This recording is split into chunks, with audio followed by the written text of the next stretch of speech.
Here we are once again, bringing it at you. Fresh tiger milk served piping hot.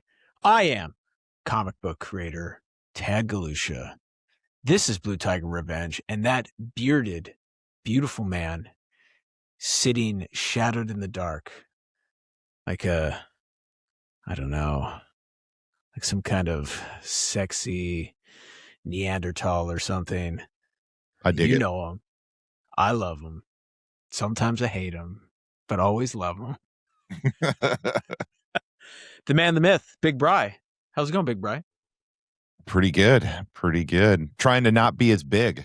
Tell you that much. Trying to Dude, be medium Bry. can we talk about that a little bit? I feel like Sure. you should be celebrated. Yeah. Like, you are on this like fitness journey right now. I mean, didn't you say you've lost like 40 pounds? 40 pounds. Yeah. Yeah. Dude, that's impressive. What now? I feel like you should break it April. down because you're not doing anything crazy. It's not like you're doing like some fad workout or fad diet. You're just making few slight adjustments to the lifestyle, and that's it, right? Yeah. Mostly. Like I do like intermittent fasting. So I don't eat until like noon. That's when I eat breakfast. And then I just have been walking, Yeah. anywhere from 2 to 4 miles a night, every night. Just But you getting didn't start there though, right? You started started with eating. Yeah. And then shout out to my friend Steve. We dog sat for him for like a week, and it's a big dog, it's a golden retriever. So that dog had to be walked, As they every do. day. And Yeah, so I just started walking him every day, really enjoying it. And then when he left, I just kept doing it. I just think that's great because like I know so many guys our age right now, guys and gals, I should say. Mhm. Guys, blanket statement for people. Yes. That are getting older, and it's just with work and life and family, it's harder to, I guess, maintain. It's easier to slip. And I feel like so many people try and do these drastic, like I'm going to the gym twice a day, or I'm doing this Yeah, yeah. crazy workout. And this type of stuff, it's like, it's really hard to maintain long time consistency. Mhm. But I feel like you're doing it like the right way, where it's like, no, I'm going to start walking, and it's good for my mind and body. Yeah, and I'm And on my 3rd week back at the gym too. So yeah, I've been going about 5 days a week, but nothing crazy, just yeah. really But trying to I build. imagine it probably made it easier getting to the gym though, just like starting with the Yeah. walking, and you're like, oh Oh man, it yeah. feels so much better. I'm going to go. Yeah. Yeah. It does a lot. And That's cool, man. yeah, so just trying to keep going, man. Trying to keep There you going. go. Just like this podcast, trying to keep going. Trying to keep it going. Yeah. Keep it going. Well, you know what? Whoever posted that last Instagram post on our page at Blue Tiger Revenge, you should go follow it if you haven't yet. Was correct. If you remember the post. I don't. You don't remember? Okay. Let me pull this up. I've been Um, kind of in deadline mode, so I haven't really Well, been on. someone posted on our page in April, and granted, it is now end of June. End of June. There's been a lot of rumors that the tiger milk is going away. Fake news. Blue Tiger Revenge, that's what we call it, is still here and working on fresh tiger milk that is proven healthier than any other comic podcast out there. All the rest are fake and hate comics. Thank you for your attention to this matter. BTR, Blue Tiger Revenge podcast. Someone And wrote that? someone wrote that on our Instagram page. And Do we know who or no? yes, it was me. You should have lied. You should have just you had me thinking it was a fan. I was like, wow, that actually motivates me. Holy shit. Yeah, no, Wow. but no, we're not dead. We're still here. Listen, We're still here. it's Making not it going happen.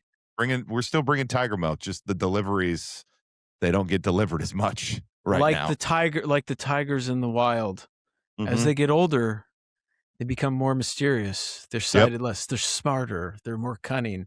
Yep. So their territory is bigger. So they're seen less.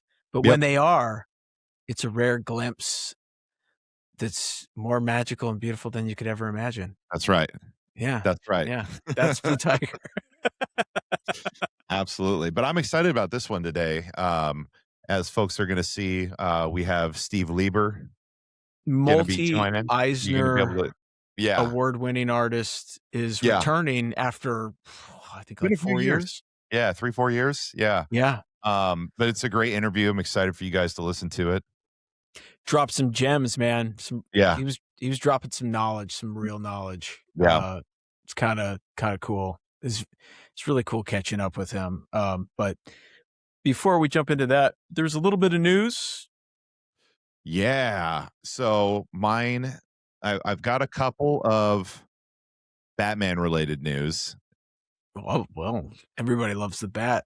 Everyone Let's do loves it. the bat. Yeah. So they just, I think it was last week, they dropped the trailer for the newest animated movie that's going to be coming out later this year. And Oh, they're adapting Batman Nightfall. So that's the story where Bane breaks his back okay, and, I'm in. and John Paul Valley takes over as Batman and becomes fucking unhinged. Uh, What was his character? Azrael. Azrael, that's right. And he's got, like, the suit with the claws and stuff, right? Yeah. Yeah. Yeah. But the trailer looked great. It looked like it was the pages ripped out of the comic, which I love. And Yeah. it's gonna be a trilogy, so it's gonna be three movies, with the first one coming out later this year. Oh, And wow. if you haven't checked that out, you should definitely go do it. That, that's crazy. It's kinda weird to think that they're just now doing that, you know? Yeah, and here's what I want them to adapt next, which I think it might be one of my favorite Batman stories is Batman No Man's Land. Which Okay. they tried to do it a little bit in The Dark Knight Rises, but they did it very, very poorly. I don't Um, now what is No Man's Land? I'm not very, sucks. well read in the bat. It's where there's a massive earthquake in Gotham, Okay. and the United States annexes it's so bad that the US annexes it from the rest of the country, and it becomes no man's land, so everyone is able who wants to leave Gotham can leave Gotham, but then it's just there. And so like all the villains stay there and they Stay. each and you get members of the GCPD who stay there and they all take up different territories to try and keep the people who stayed or weren't able to leave safe. But Batman he's gone he disappears for a while because Well, Bruce Wayne was trying to fight the annexation of Gotham, so it's a really great story. It's like a year-long type event that they did. It's wow. massive across multiple titles.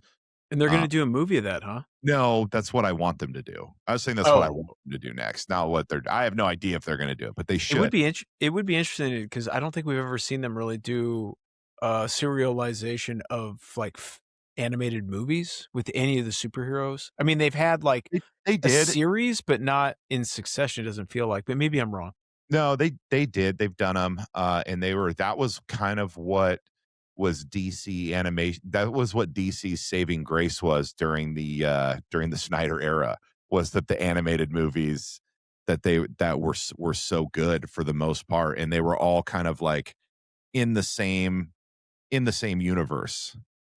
That's true. So We so were they had all talking the same about actors. something, that had to do with Snyderverse. What was it the other day? I can't even remember. We were talking about, and this is something that I'm still very angry about, by the way, the cancellation of the Stargate reboot from Amazon. Oh, that's right. I think it's a That's big right. deal when they announced that they were bringing back Stargate, and they hired the writers of and producers of the original show, so SG1, Atlantis, Stargate Universe, and to craft something new. And Yeah. they turned in scripts, they were getting ready for casting, and then a new producer came in and decided, hey, we're canceling this, we're not moving forward with this, because this is what was the wording, it was, this is so specific, the show was specific only to fans of Stargate. which is so dumb because like we kind of went through. I feel like Buffy has gone through this too, which Yeah. we already talked about Yeah. that to death on here. Where it's like, well, if you do it right though, you get the old fans that are now adults, most of them, Yeah. uh, All and of them. all of them, and they're bringing in their kids, and so you Yeah. get this usher in this whole new generation of fans, and you can have old actors, new actors. It breathes like fresh life. There's a reason why they do this with TV shows. It's now, is it done successfully? Most of the time, no, but some when it's done right, it can be amazing. You know, Exactly. And and something like not even like it, well, the thing that pissed me off, it wasn't even like a hey, rework this. yeah, Rework this to where it's more open. It was just nope, we're putting the kibosh on it right now. and now there's a petition, and people are saying it's like, oh, it's like the Snyderverse, where if they get enough, Well, what I was saying on that is there's been like over 100,000 signatures on a petition to save Stargate, which is awesome. I love to see it. I hope it keeps going. Um, yeah, but if we learned anything, it's that if there's enough fan demand, like there was for, Zack Snyder's Justice League, it could happen. which yeah, but now we had a counterpoint to that, is that the problem is that movie ultimately became what, like one of the most expensive movies ever made, and then Probably, yeah. just with the multitude of budgets, and then you saw The final product. the final product, which we had a great analogy for it. It was like when you're a little kid playing with your superheroes, where like you have your one favorite toy that comes in and For basically cleans house Snyder, it's after. Superman. Yeah, which is the Snyder scene where he comes in, nothing hurts him. Like the whole movie kind of made the whole thing pointless.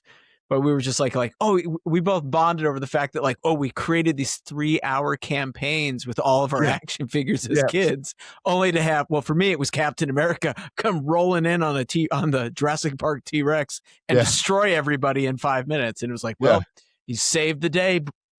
There we go. Game over. It's over. Yeah. The So world is saved. it's you don't know what's going to happen. I feel like it's Yeah. probably dead for at least for another few years, but it would be Yeah. really. It's just the disrespect and disregard for the fans of that show, because it's not like Stargate. Yes, it's been off the air for like I think Stargate Universe ended, I want to say 2010, 2011 in Yeah. that area. So it's been off the air for 15 years, but like it's not like Stargate ever went away. Like it's still been it's still popular. It's been 30 years since the franchise, and it hasn't, like, the fandom for it hasn't died down. And just that blatant like fuck you from the studio to the Yeah. fan, it's just it's insane to me. I It's also like it's a wonder, moneymaker. It's a I wonder, moneymaker. I wonder though if some of it has to do with like people get, because like a lot of things don't get made because of the royalty system, where it's like people Yeah. just are tired of paying. I think was it Roland Emmerich who made Stargate? Yeah. Yeah, so I would Dean imagine, Devlin, Roland Emmerich and Dean Devlin I made Stargate. Yeah. I wonder if it just has to do with like they just don't want to deal with them, you Could know. be. Yeah. Not that they're bad guys to deal with, but I mean we hear that where it's like, oh, they're not making a movie out of this because they just don't want to deal with the creator of it, or something like They don't that. wanna give them royalties or something. Maybe the producer who came in fucking hates those guys, and Yeah, or they work together and it was, there's some yeah. bad blood. I mean, who knows? Who knows? But it does make you wonder, like, there's certain franchises I feel that still have, like, Xena's one of those, Yeah. that not that Lucy Lawless probably wants to come back and play Xena, but like there's something there. Or like, now they're talking about doing another Conan with Schwarzenegger, Yeah. which Schwarzenegger's been down to do a King Conan for 30 30 plus years. years. Yeah. Yeah, and it's just been a matter of like, and it just kind of makes you wonder of like, oh, these are things that like, if you get the right people involved, like people that want to be there, it should be a slam dunk. Like, I don't understand how you like, it's be really hard to mess up. At least it Yeah. feels like it would. At least in, I don't know, in theory. Yeah, Um, in theory. I mean, like I have the writers who wrote the Stargate scripts. They are the original writers and creators of the shows, which were all like wildly successful. I mean, Stargate yeah. SG-1 ran, it was before Supernatural, it was the longest running sci-fi TV show of all time. Like it ran for 10 seasons, over 300 episodes. I mean, I was Stargate, just gonna compare it to Supernatural. It seems yeah, like they're in that same vein of, like, rabid fandom, yeah. Stargate Atlantis long-standing. ran for 5 seasons after that. Stargate Universe went for 2 seasons. That's so Like, it crazy. wasn't like it's a very successful franchise, and to not trust those guys who have been stewards of the franchise for 30 years is Yeah. fucking insane to me. It's insane to me, and it's a slap in the face. I mean, it is hard to get, quote, unquote, put the magic get the genie back in the bottle, you know what I mean? Get that magic again. The But at thing the is same time, it's like it's not like the show was regarded as like, "Oh, man, this is like The Sopranos." No, it was like no. it was sci-fi fun TV Yeah, show that ran forever, that kept the Sci-Fi Channel alive for it did. 20 I mean, years. it did. It Yeah, did. it I'm really like, did. yeah, it's oh, man, I'm still so angry about it. So angry. Yeah. Have you gone back and rewatched it at all? We just started, so Max Hmm. has just we're watching it together. So we just finished the pilot What's of he think? SG-1. He was digging it. He was He was digging digging it. it. Yeah. Wait, did you start him with the movie though first? We haven't watched it. We haven't started with the movie yet. Okay. We just started with the TV show. 'Cause the movie is, I just watched it, The this last movie. winter. Yeah, like, it was one of those I couldn't sleep, finished some gig, it was like 2 Yeah. AM, and I And was like, "You know what? I'm not tired, I'm gonna watch this," and I forgot I hadn't watched it in, like, it's been 15 a while since years. I've seen the movie. Yeah. Yeah, I mean, it was a little, I won't say hokey, but, like, the special effects, the movie was made in, like, the early '90s. So 94.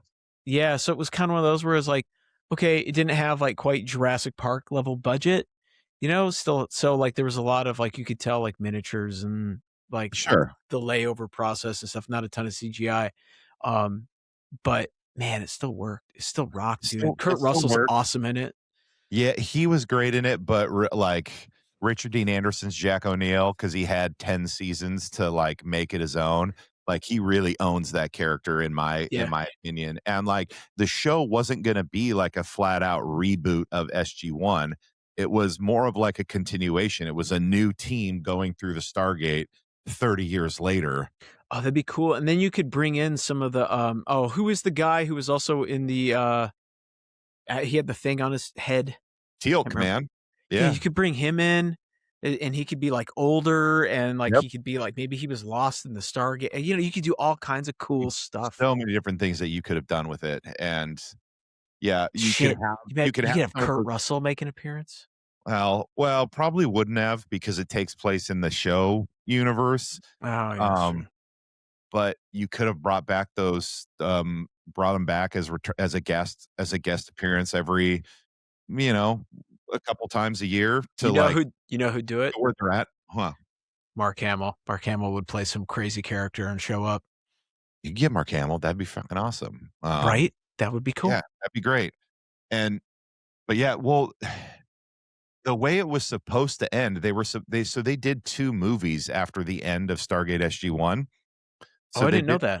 yeah, Are they so they did TV movies yeah, or TV movies, yeah, they did 2 okay. of them, and there was supposed to be a 3rd, but it never ended up getting made, and the 3rd movie, I don't remember what the title was gonna be, but it was gonna be, um, them revealing the Stargate program to the public, Oh, and, like, you could have adapted that into one of the seasons of like, bringing the yeah. Stargate program public. Like, oh, man, that would've been so cool. And Yeah. Yeah, that'd it's been not like interesting. It's not like Stargate has, like, crazy aliens because the premise of s the premise of Stargate is that, um, whoever built the Stargate system, people like, they came and they took humans from Earth and used them as slaves and populated them across the galaxy. So that's all I mean, aside from a couple aliens, it's all humans. Yeah. Yeah, They're that's all true. they're all humans, so it's not like you need this crazy budget. Yeah. But anyway, And that's my and even with like where CGI is and stuff now, I feel like you could probably do a lot with very little, you yeah, know? You yeah. know? I mean, you figure like when they did that TV show, they were still filming everything on big Mhm. sets and Mhm. whatnot, you know? Like it was probably an expensive TV show to produce, I would imagine. Most likely, yeah. All filmed in Vancouver. I don't do they still film up there that much or did they Oh, yeah. get rid of the tax credits? I don't know if they have the I tax don't know. incentives. I don't know. 'Cause that's like one of the big problems in the like they have that problem here in Alaska now, right? Because I wanna say like 10, 15 years ago, Alaska, like Anchorage was becoming like a hub for filming, and they were doing, whether it was Alaska or like small town type movies up Yeah. here, and, the state did away with the tax credits, Hmm. for film, and so, it's one of the That's big things that a lot of, creatives have been trying to advocate for to bring back. they I did don't the same really in California too, like, because all of the stuff that took place in LA just ceased to be filmed in LA because they got rid of, like, the tax credit. I think they're back now, like, people are slowly starting to re-film in LA again. Sure. But yeah, it's crazy. It's just yeah, it is kind of a bummer. I don't know, some change needs to be coming, I feel like, here in the Yeah, future. yeah. I had some news speaking of, like, TV stuff and animated stuff, I have so oh, you I'll go go ahead. I'll end and you do this one first. okay. I know you're fired up. So I'm a big fan of Ghost in the Shell, right? Like, Oh, yeah. the comic, Shiro Masamune is it's, like, Yep. amazing, but then you also have, like, the amazing award-winning '95 anime film that was just groundbreaking, people still reference the hell out of it. Yeah. Not the The ScarJo one. No, I think the ScarJo one gets kind of a bad rap. There's some really cool stuff in there from production-wise, but, Mhm. it was okay it was okay. The soundtrack was great. I'll give it that. But, it had its issues. We'll just leave it at that. It had some I issues. never saw it, so You know, ScarJo looked great in it. She looked amazing. well, But anyways, so they're doing a manga adaptation, I believe, on Netflix. Um, but all these newer animations you're seeing, they're using a lot of generative AI, especially anime. They've been like mm. really pumping a lot of that stuff out. Well, for this, they're not using any generative AI for Oh, like that's the in cool. between stills and stuff. It's all hand drawn.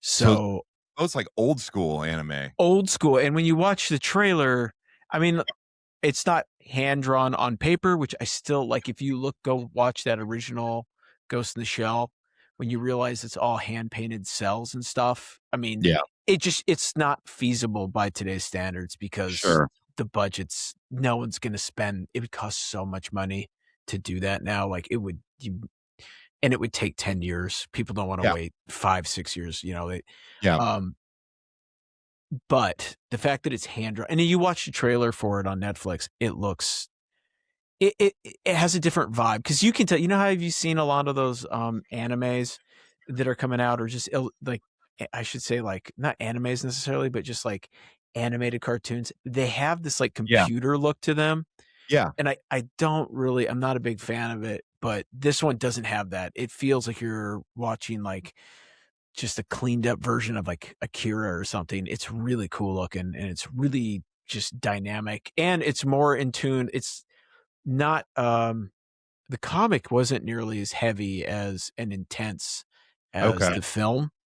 It's a little bit more lighthearted and fun. It's still the same premise, but in intense ideas. And you have to remember this, all this stuff was like pre-computers, right?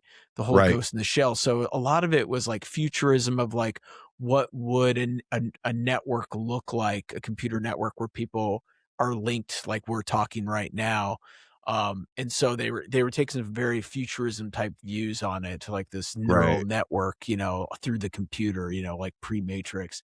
That was one of the reasons why Ghost in the Shell was such a big deal when that came out, because it was like, oh my God, this came out same year as Windows 95, which yeah, I mean, Yeah, where it was like, holy shit, and then you had like Hackers came out, I think a year or two after that, like it really set off that whole, and then The Matrix followed that, it really just set off that chain reaction of like, the early or the mid to late 90s, like Right. computer, like extreme, oh Yeah. my God, hackers, all that shit. Yep. Anyways, but this is good. I think it's gonna be cool. I Do think you know when it comes anybody, out? I think it comes out like this fall. I want to say. Yeah. I don't. The article I have It's here. a show, right? It's not a movie.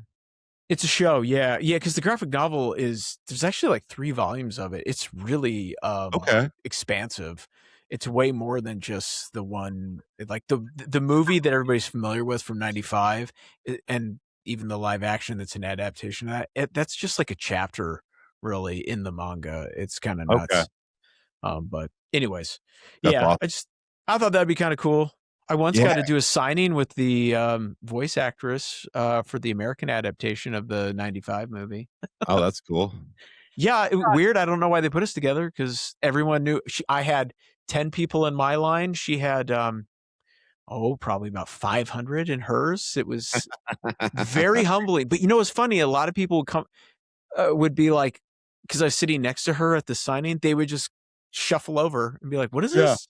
And they buy a book and then walk away. And it ended up being very profitable for me. So there you go. Nice. Yeah, it's like one of those Nice. feeder fish. The fish that suck onto the Yeah. shark.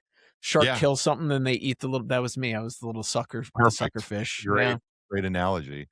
yeah. Um, all right, I got one more piece of TV related news Okay, before we hop over to Mr. Lieber. right. And I think it's awesome, maybe a little concerning about the day that they announced it. Um, so the DC Studios just announced that they're doing an animated series of Absolute Batman because of course they would, because it's the biggest selling freaking book of the last 2 years. I mean, didn't like number 20? Just what was it like? Issue 23 sell like something like 20, I over. think 20 just came out. Was Yeah. it 20? Yeah. I just saw something that was like one of the higher numbers sold like 250,000 Yeah. copies, and then they had to do in the reprint did the same around the same amount of Yeah. numbers. So it was like, Yeah. oh, you're telling me sold just a random issue of it sold almost 500,000 copies. Sweet. That's Yeah. Yeah. that must be nice. That Yeah. must be real. The royalty checks on that, I can only imagine. Yeah. So, I mean, that's awesome. I love it. I think it's So great. cool. Yeah. Uh, little concerning that they announced it the same day that Supergirl came out into theaters was the day that they announced it. Well, there's some speculation about that. Really? Yeah, that because Supergirl, unfortunately, Underperformed, yeah, and unfortunately. the reviews are coming I'm in, gonna and they're say saying I haven't seen it's it yet. right. I haven't seen either, but I the plan to. reviews across the board are saying that it's doesn't quite meet expectations. It has some cool Right. stuff, but the movie's pretty flat. Yep, Um, that's kinda what I've heard too. I'm still gonna go see it. I'm probably not going to go see it. I don't know. My niece and nephew are visiting. If they want to go see it, we'll go. Yeah. But I'm probably going to wait because I don't really. It takes a real weird movie to get me into theaters. Yes. Real weird I'll say movie. everything that I've heard Millie Alcock was great Yeah, as Supergirl. I've heard Jason Momoa was awesome as Lobo. they say he's Um, stand out. yeah. So Where, and he's that's enough. not in it very much. Yeah. He's just a few appearances apparently. That's enough for me to get me to at least go see it, check it out for myself. But yeah, I I mean, heard that's a an little concerning. interesting theory that they think maybe they killed like why it underperformed is they killed it. One, Supergirl's just never been really that popular. Yeah. Um, and another one was that maybe they showed too instead of just hinting at her personality in Superman, they think that maybe they showed too much of her because we get quite a bit of her just hanging out and she's drunk and destructive and all that kind of Yeah. stuff in the couple minutes we see her. I Yep. don't know if I agree with that. What my theory is when you look at that comic. Well, also and I also heard that this it doesn't stay very true to the Tom King book, Okay. um, which that Why do they do that? Stick Right. to the source material. It's Right. winning awards and great for a reason. You're not gonna make it better. I also have a theory. No one ever paid, like in movies like that, right? Yeah. They never pay attention to what is, in my opinion, what is the heart and soul of that book. Yeah. And the story's good, but what really makes this is the art execution of the book. I Yes. can never pronounce her Bilquis. name. I think it's Bilquis. Bilquis. Bilquis? Yeah. She brings such a unique and fresh vibe and Yes. beautiful line. If you could find a way to translate those visuals into live action, and make it more of like an interesting thing to just look, because you can just open a random page of that book, Oh, and it's very yeah. engaging and interesting and beautiful, and you wanna read it. It's kinda like, Jorge Corona's Lobo right now. Completely Yeah. different artist, but, like, every page you open, he brings so much energy and stuff to it. Like, Yeah. if you're not interested in Lobo, you're still kind of interested in this, like, what's going on the page. Right. Right. Um, and I feel like when you watch the trailer, it just feels like all these other big budgeted superhero movies. Like, there's a lot of flash. There's this. I've heard the villain isn't very good. He's a really, like, flat villain. I've heard that, Yeah. the majority of the movie, she's, on planets with a red sun, so is not really utilizing powers, which I think is a mistake in a Supergirl movie. Um, I can't remember I in don't the know, but comic, did they I I haven't know seen she was. Yeah, I mean, like, from what I remember from the comic, like, spent a lot of time on in the Red Sun, she does. but she Yeah. was still badass. She still, like, had Yeah. powers. They was just, like, diminished a Diminished. little bit, Yeah. so she wasn't, just she could be injured, it gave some risk factor to her. Yeah. Um, but yeah, I don't know. I hope it does. We need movies like this. We do.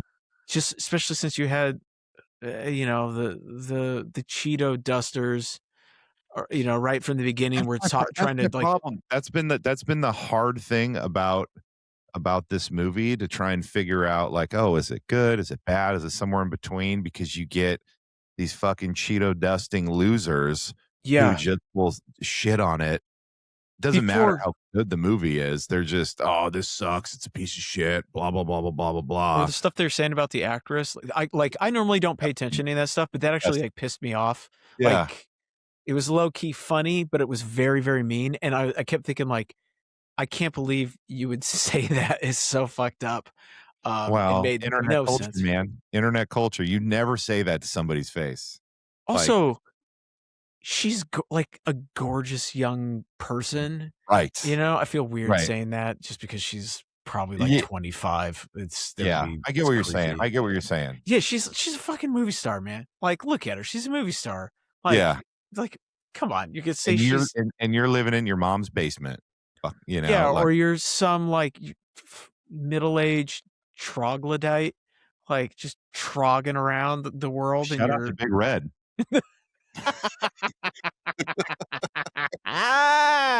shout out to BTR's favorite trog, our favorite redheaded knuckle dragger, man. Big Oh, Red Wrecker. he's just out there wrecking around, Mhm. trogging it up out of his cave, man. But yeah, it's been hard. And you know, maybe after I see it, because like for me, like I'm very easy to please at a Yeah. movie. You know what I mean? So hopefully, um, I'll go in and I'll enjoy it. But I definitely am, you know, Yeah, because I feel like they tried oh, this with the just Superman movie, and it had an effect. It gave it, but then you go and watch it, and you're like, no, this is exactly what a Superman movie is supposed to be. Like, right, if you're at all familiar with the characters, this is exactly like, it's supposed to be some hyper weird factor, heavily emotional. He's supposed to be like super, get it? He's supposed to be at odds with his abilities because he has the moral capacity of like the most caring human being on the right, planet, right. like, uh, he nerfs himself essentially because he's empathetic, And he's you just trying know. not to hurt people. Yeah, Yeah, he hasn't heard anything. I mean, it's like, it's great. That's what you want, right? yeah. And I don't know. It's hard to say with the world I we live also in, man. like, I don't know, like, I'm not trying to, again, I'm making all these judgments before I've seen the movie, Right. but I'm just a little, you know what? Maybe I'll save this. I'm gonna start it here, and then we can get to Steve. But I'll save it for after I see the movie. Okay. But I guess my question is, did we need the first two movies of James Gunn's DCU to be Superman and Supergirl? Like, why aren't we? Let's get some heavy hitters in there. Like, where's Wonder Woman? Where's Yeah. Batman? Like, where are these other characters at? And why are we not seeing them yet? Instead, we're getting Superman and Supergirl. Like, we're getting, and listen, I fucking love crypto, but we're just getting crypto in all the movies right now. And I'm come on, let's Yeah, that out a little bit. Like, I let's get I some heavy hitters in here. I like crypto, but it almost feels like it's the cute sidekick device Hmm. to get, like, and it's like when people Like, think that like, storytelling is formulaic, and you're like, "No, there yeah, isn't," like, it is, I guess, to get certain amounts of viewers. Yeah, you can boil it down to a science, but that doesn't mean it's necessarily good. Just because it has all the points that need to be there doesn't mean it, like, we don't sell, like, the stuff that's truly celebrated isn't the stuff that's formulaic. It's usually the stuff that's like out there, man. Like, people were taking some big yep, risks. yep. And I Well, get you can't do that with like these giant franchises. You can't take what are those the kinds of what's risks. the holy trinity of DC? Superman, Wonder Woman, Batman. So Right. if we're trying to build a new universe and start a new universe off in a different way, why would we not start with Superman, Wonder Woman, Batman? Makes it like, I kind of think also that's not because Gunn shies away from that, you know? I mean, yeah, and I and wonder if that's to his detriment though. yeah, it is interesting. It does make you wonder. It does make you wonder. Haha, I wonder what. Ah, Yeah, it does make you wonder kind of what's going on. Was it his decision ultimately? I mean, because like he still has to play ball with the company, right? Like, sure. like I know they make it sound like he's in charge of everything. It's like he's not. Like there's anything this big that has shareholders involved, it's not. They're not just putting the keys in one guy's hands, man. Right. There's 20 other paws on that on that ignition. Oh, can you Yeah. see what I did I there? yeah, I do. I just don't understand the why are we not starting with the Trinity here? Like the three most popular characters of that franchise. Why Yeah, wouldn't we? Because like even when Iron Man kickstarted the MCU, right? Like Iron Man was still a very popular character. Um, yeah. He wasn't popular though. but Like he his was sales were dog shit, but he was part of that. Like when you think of the core when Marvel characters, you think of Iron Man, you think of Cap, you think of Thor, you think of Hulk, uh, Spider-Man. Spider Man, and But like but Spider-Man's one of those, he's kind of his own thing because he's well, always the only reason they successful. didn't start with Spider-Man, bring Spider-Man in until later was because it was owned by Sony and it took years to get a deal made. But what were Right. the movies that Marvel started with? Iron Man, Hulk, Thor, Captain America. It's true. Like you started with the heavy hitters. Yeah. Yeah, I don't know. I don't know what they're doing, man. Like, if I was So, DC, I mean, I guess if in some crazy turn of fate, came down on me, I'd be looking at, like, what are our most successful franchises, or not successful stories, yep. like successful graphic novels that we could adapt, and what are our most successful characters that we know will put butts in seats so that it'll open the door that we can take other risks, Yeah. I with just other named them. characters. I Yeah. just named them, you know? I mean, anything with Batman's gonna, even if it's bad, it does well, right? Like, Right. I The mean, Batman did really great. yeah, And it's Batman versus Superman made like $900 million, even like, and yeah, that was not a good movie, no, you know? but people didn't So care. They were like, "Dude, we got Batman and Superman on that was screen." me. That was Yeah, me, like, and Wonder Woman showed up at the end, which yes. also, like, I wasn't a huge fan of Gal Gadot as Wonder Woman, just, I'm not a big Gal Gadot fan. Right. Not that just it's mostly just because of her acting. Sorry, everybody. She's Like I don't. terrible. Yeah, she's not a good actress. She's at all. That's what she gets roasted for. And also like they Oh, said that. no. And my No. big yeah, and like the big thing with her, like Wonder Woman was like, I wanted a super physical lady. I didn't want someone who Sure. looked like they just walked off the runway.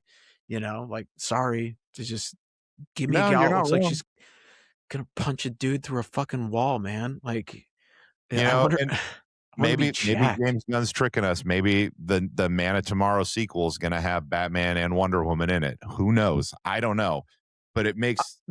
Yeah. I mean, you know what I think he's gearing up for?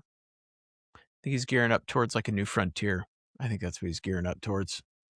I mean, I'd be all right with that, but like, you only got. I mean, just the success, the lack of success that DC has had. You're only going to have so much time before Yeah. they catch you and start over again. Yeah, because like that's what helped the MCU. I want to feel is like Iron Man was just it was a game changer for Yep. superhero movies. It completely like reset the Yep. the tone. It's a fantastic Um, movie. It still holds up now. yeah, where like the movies that followed really like that Hulk movie with Edward Norton. It Not good. wasn't not good at all. It had some cool elements, but it wasn't good. The The Thor Cap movies movie. weren't great. No, I Um, mean, Cat movie was cheesy as hell. It could have been great. It had some great elements, but overall it was pretty bad. yeah, Like I they played hated it way too safe in that movie. yeah, like they like the Cat movie, man, can you imagine if they had him actually fighting Nazis? Oh, Dude, it would have been like I mean, we talked about I think we talked about it in here. It's like I yeah, wanted that movie to be Saving Private Ryan, but with fucking Captain America, like yeah. fucking throwing motorcycles and tackling Storm in Normandy, like, come yeah, on. like literally tackling like Nazi machine gun bunkers and stuff, Yeah, blowing through them with a shield. That would have been insane. It would have yep. been. The problem is that they needed it to be like PG. They can't have people screaming on the beaches of Normandy. You could have made it PG-13 and made it work. You could have it, Yeah, but no, I agree with you, and I think, yeah, like I where's really that, dude? Can you imagine if that came out of nowhere? Where Marvel's like, oh hey, here's also it's in black and white. Enjoy. Here's a black and oh, white like. Oh, and it's rated PG-13, maybe R. yeah. And it's just like the most Well, intense. all of them have been PG-13, so, Yeah, I it's mean, true. you could have gotten away with it because I mean, Winter Soldier, like, was very tonally different, and Dude, Winter Soldier, that's still to it's my this day favorite Marvel movie. Yeah, same. hands down, hands Sa down. and the fight choreography and stuff, like, Mhm. they didn't do that thing where they pull in real close with the camera so you can't see what's happening. They actually pulled back a bit so you could actually see the fight happening with, like, the knife work and shit. Yeah, Fucking oh, man, it was so cool. yeah. It was so rad the way they did that first fight he has with Bucky in the street, and he has Oh, no idea what's going on, and then he hits him and the mask comes off. Oh, yep, dude, that was fucking great. yep, Oh, yep. anyways. But yeah, DC, what are we doing? Like, let's get. Listen, it'll be alright. It'll be I alright. know. Maybe I'm gonna watch the movie this week, and I'm gonna be like, it was great. I don't know what people are talking about, but I mean, that Superman movie wasn't I thought it was good. I I really thought it was a good movie. love the Superman movie. I thought it was fantastic. Like, it I'll was be just honest, though what I wanted. yeah, I'll be honest, though, I'm not a Superman guy, so I'll probably never rewatch it, unless somebody's like, "Ooh, let's watch this movie," and then I will, but it's not something I'm Yeah, gonna be like, "Ooh, let's watch this again," you know? that'd probably be it. It'll be one of those where I rewatch when I'm like, okay, the new Superman, Man of Tomorrow's coming out. Now I want to Yeah. watch Superman to so I can just get a feel for it again. Okay, I got a question because you mentioned Man of Tomorrow. We're going long too. We gotta, like, wrap this up, man, Yeah, and we get to the do. guest. Who would you want to play Wonder Woman? Oh God, I don't know. I don't know. I Like, feel like I'm so out of like who the young who like the yeah. young actresses are, you know? Um, There was that gal, she was in, is it Love Lies Dying? yeah. It was a, oh, Are you what's her thinking of name? Katie O'Brien? I am thinking of Katie O'Brien. I think Katie O'Brien would make an amazing Wonder Woman. I don't know if she's that good of an actress. So just don't. So you limit her talking. No, because did you watch Love Lies Dying? I think it's Love Lies Dying, the A24 film. Did you No, watch I haven't that? seen it yet. Dude, she acts her ass off. She's good. Even what's her name from Twilight? Kristen Stewart. Kristen Stewart. She's great in it too. But I would say Katie O'Brien's like she is like I think that's her name. I think you're right. Yeah, I want to say that's right. She steals the show. She is the reason to watch that movie. She's fucking fabulous. Just fantastic. And it's like such an intense. If you have not seen that movie, put the kids to bed. Oh, Love Lies Bleeding is what Love it's Lies called. Bleeding. Thank you.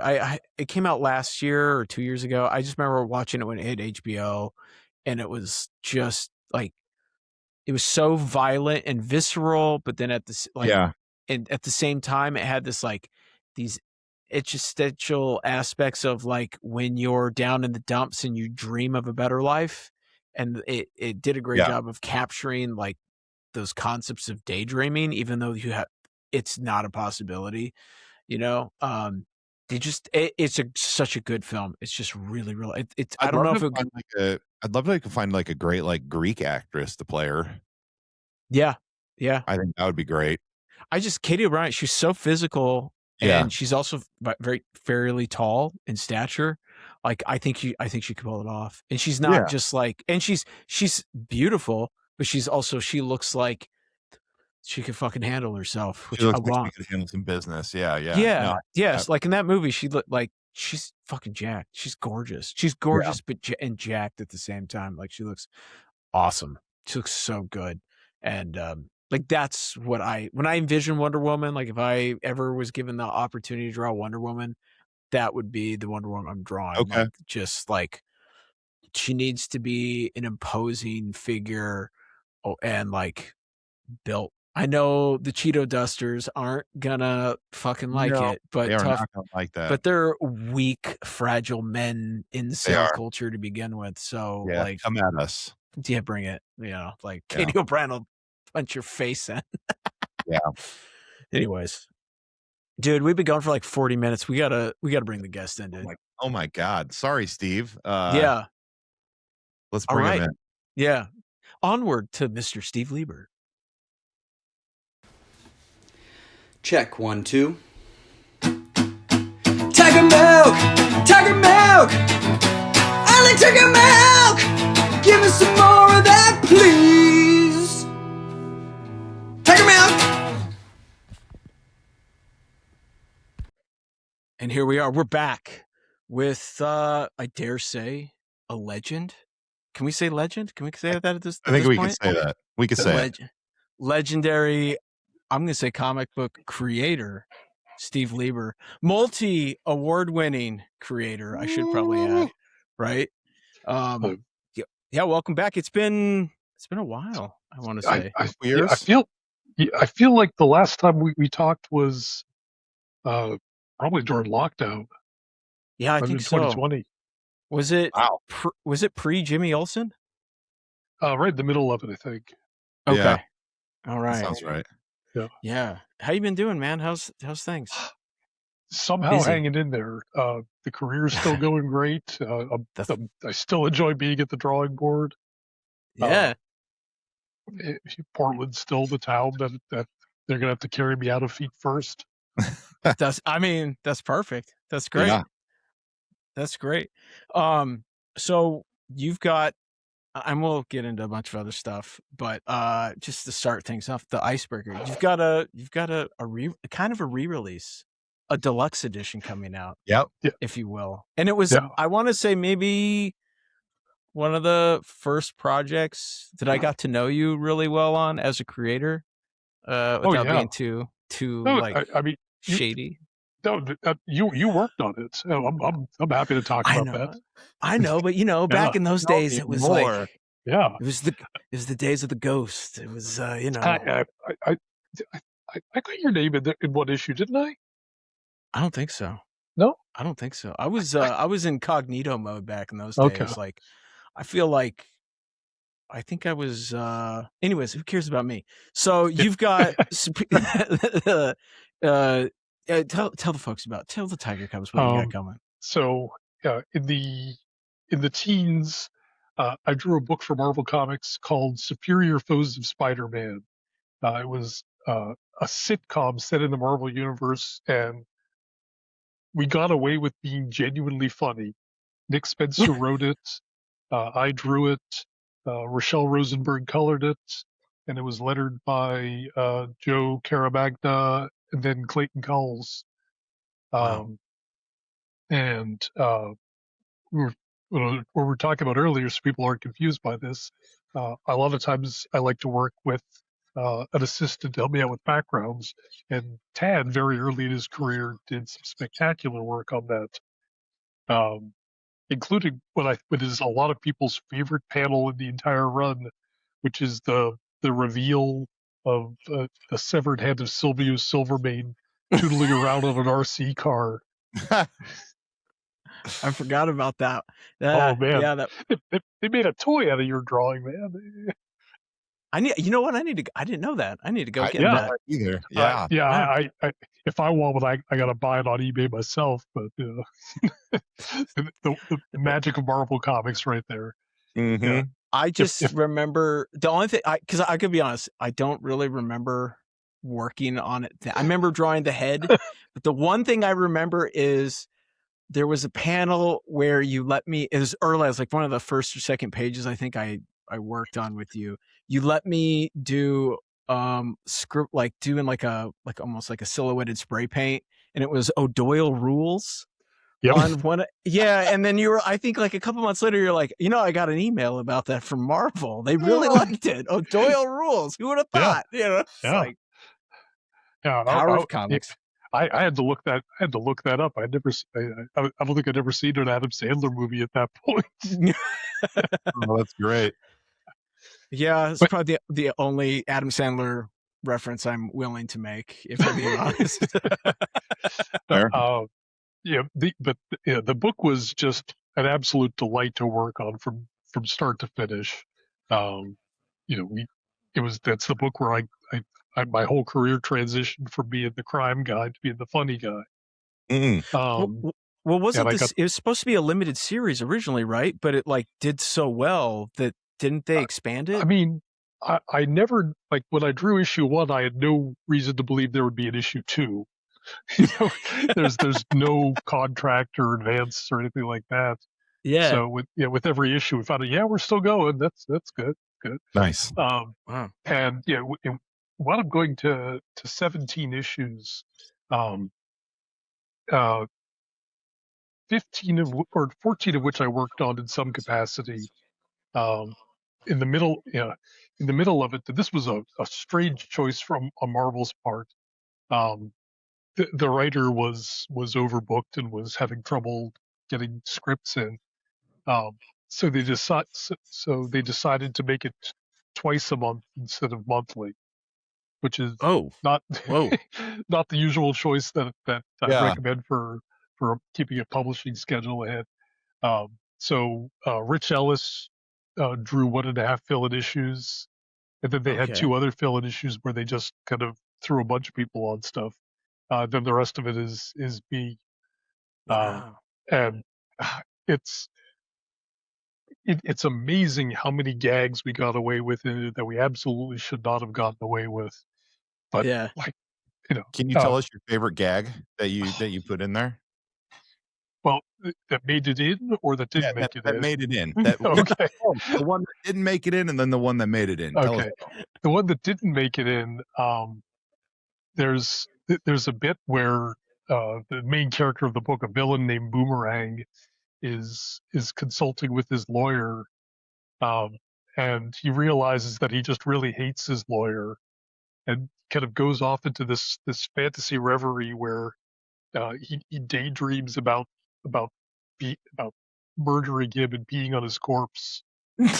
And I drew it all with stick figures floating in the air behind him, and it got the inks were approved, the colors were approved, the letters were approved. It got put up on the screen at a Marvel Retailer Summit, and that's when they realized that somebody's peeing on a corpse in a Spider-Man comic. And so they had to They had to take it out of the take out. All they did was take out the little yellow line of urine and the little splash puddle at the very end.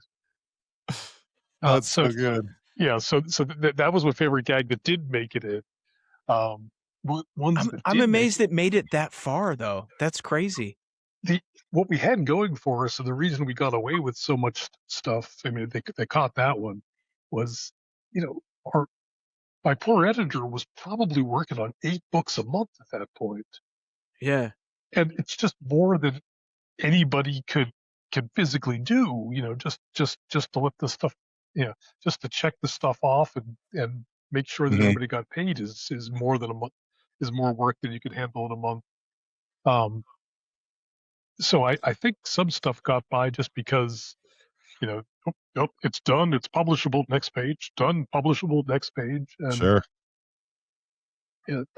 I if anybody here who's listening to this is making comics, I highly recommend working on something that nobody at the company cares about. You could have a much better time doing it. If we, obviously, if you work on a high profile project, you get paid more. It's terrific. You get the attention, but they they fiddle with it. They mess with it.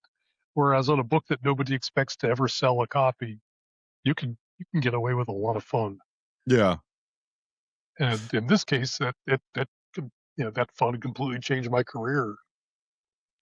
Yeah, because I want to say you have had, since I want to say that book, you've had kind of a crazy run of just comedic excellence, dare I say. I mean Jimmy Olsen got nominated, it got nominated for multiple Eisners, didn't it? Yeah, nominated for 3, won 2. Wow. Dang. Yeah, the Eisners, and also a Ringo Award. It was nominated for a Harvey Award, and now it's Oh, nominated for another Eisner again for the deluxe edition. Oh oh my wow. God. Yeah. God, what's it like just being so successful? I want to know, because I've made a career of doing books that no one knows about. It, I mean, yeah, it all that is coming off of a long stretch where I think I had 4 years where every single project I drew was set in prison. So yeah, it's stuff that nobody wanted to look at, nobody wanted to read, and I I just kind of stuck it out and got a little lucky. Um, and I don't take it for granted at all. Oh my God, Oh, of course not. I'm always very very aware that uh, taste the taste change. They could take it all away from me, and Mhm. um, but it was great. It's genuinely nice having something that people like and that they're coming to me for. Yeah. I'm not just throw a body at the project to make sure that it gets done on time. Yeah. Mhm. I mean, was it hard making that transition though, style wise, from I being like doing a crime kind of, like white I out, right? Crime horror. I had wanted to simplify my drawing for years. I've always been a big admirer of guys like Alex Toth, Chris Samnee, great minimalists. Yeah. Um, but I I was never able to make myself stop rendering, stop cross hatching, stop adding a second or third light source, doing Mhm. all the cool tricks that I learned over a 30-year career to make pictures more impressive. When I started doing the humor stuff, what I learned was that if I did all that flashy Wally Woodlight or whatever, it made the jokes not funny anymore. Okay. Oh, Yeah, interesting. yeah. I had to figure out how to simplify to make the jokes land. Yeah. And what that did was give me permission to draw less. It's like I used to keep drawing until the picture felt like it was a satisfying illustration, like there was interesting lighting and real textural Huh. value and all that. Um, now if I'm drawing a page and the joke lands, pen goes down. I don't care if it doesn't look like it's finished.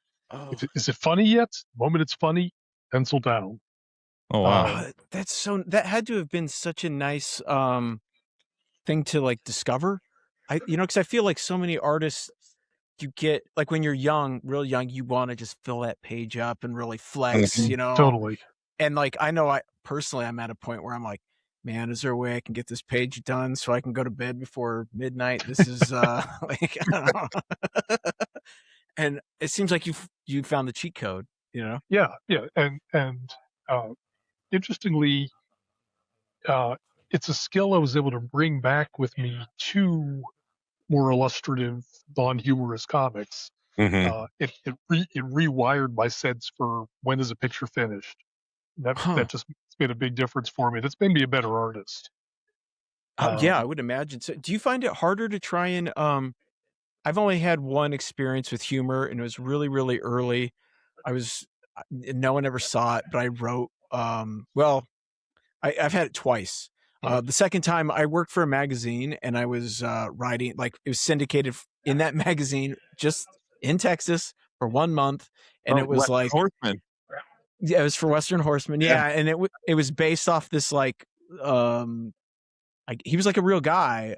He was like a comedic cowboy on Instagram that they cut some contract with. Anyways, they had me make jokes off of his Instagram reels. Like it was the most difficult thing I've ever done. I don't think the only one that was ever good. I don't know if they've ever even published it. But I just found it really difficult to try and hit the humor beats. And it was probably just inexperience, but still, I just found it like so hard. I mean, the drawing wasn't any harder, but making sure that the jokes actually land was harder. It is harder still, and the biggest reason for that is, if you do an action page and it's just so, it's still an action page. Look, Batman took a punch right in the teeth. Wow, that's heavy. Yeah. Whereas if you do something and people can tell that it's supposed to be funny and it isn't, they hate you. They fucking Because you're like a comedian, right? It's like you watch a comedian bomb. It's like the most painful thing in the world where you're like, oh man, poor guy. Yeah. I remember one of my Kubert School classmates also did some stand-up, and we got to see him a couple of times. And one time he was doing great, and he was getting big laughs, and the room loved him, and it was terrific. And another time, the vibes were off, and it was in a restaurant. So most of the people there were just there to eat pizza, and they didn't care about there being a comedian there. And then at one point, a guy got up from his table on a pair of crutches, and I saw that half of his leg was missing, and he just walked right in front of the stage incredibly slowly on his crutches, and my friend just is up there trying to do his bit, and then just sees the amputee slowly moving in front of the stage. There's no possibility of a laugh happening in that room for the next 25 minutes. No. Oh my god. That's amazing. My friend just had to sit there and eat shit for the rest of his run. Yeah. Oh man. I mean, and obviously, when you're constructing pages and you're designing your layout, like I'm guessing something like it's like, okay, how do I make sure that the joke sticks? I mean, are you like trying to like use the page turns and stuff like that? Use the page turn. I make my layouts intentionally less interesting, whoa, really, wow, yeah, that's interesting. Because you want people to be surprised by something, so that means that you have to keep it to a really, really regular grid, so that people won't be tempted to look ahead or see the whole page as a unit rather than absorbing one piece of information at a time. Oh wow. Yeah, I never thought about that. That's brilliant. And a lot of it just comes from I didn't sit down and like study it, but I have an entire life of reading, Jaime Hernandez, uh, John Stanley, and Karl Barks, um, Harvey Kurtzman, Mad Magazine stuff. There's a bunch Yeah. of people who are good at this who I just spent years reading, and so Wow. when the job popped up, it's like, oh, okay, I know how to do this. Yeah, Oh I wow. know what the beats are, and Yeah. Do you find that the beats are somewhat similar to horror in terms of like the setup? Obviously, it's a completely different genre, but just like I can imagine almost because I find a lot of times horror comics they take the superhero approach, right? Where it's just like, yeah, oh, look at all this gnarly stuff on the page, but there's nothing actually scary about it. Like there's no like jump scares because I feel like yeah. it's hard to do, It's you know? yeah. I don't feel like I've done some horror stories here and there, but I've never done anything that anybody would take as scary. So I've never really tried to get that same sort of thing. And when I think of people succeeding in horror comics, I think of guys who are really flashy. You Oh know, yeah, guys who make pictures that you want to just examine with the kind of thoroughness like a tongue seeing if your missing tooth is still has an exposed nerve. Yeah, yeah, yeah. No, that makes sense. That makes yeah. sense. Which is interesting because like in movies or TV, I feel like comedians are the guys who are best at horror these days. Yeah, yeah. Yeah. I mean, I'm watching. Well, we just finished watching that Widow's Bay, and it's one of those where you're like, oh man, this is. I know it's supposed to be scary, but this is brilliant. It's brilliant Yeah, because it's so satirical. You know, you feel like you're watching the mayor from Jaws be like, no, no, no, it's fine. Come on, it's Amity's open. Come on yeah, in. It's yeah. great. We're open Yeah, for tourism. The water's great. Come on, people. yeah, Yeah. And it, I get there's a couple of reasons why I think that comedians might be so good at horror right now. Number one is that it a lot of times it's just a matter of how far you're turning the dial. yeah, Uh, Um, and certainly, yeah, the building tension up, and then releasing it is the exact same thing. Also, I think this makes a big difference. Comedy folks they're trained to leave out the stuff that doesn't help the storytelling. So they tend to be really, really smart, efficient Mm. storytellers in a way that's true. that that people coming to it from a drama place might not necessarily be. Yeah, that's a good point because I feel like they put so much emphasis on the structure, the setup, the Yeah, approach to whatever their punchline or reveal is going to be. yeah, I and f- and a a, a, a thing that's absolutely true with comedy always that I try really hard to apply to my own work, but whether a comedy or anything else, is that anything that doesn't make the picture better makes it worse. Mm. Um, yeah, because I'm not trying to make an exciting picture. I'm trying to deliver a literary impact, whether it's a laugh or a Okay. scare or a tear or yeah, whatever. Um, and yeah, I want a really well built bridge to get me there.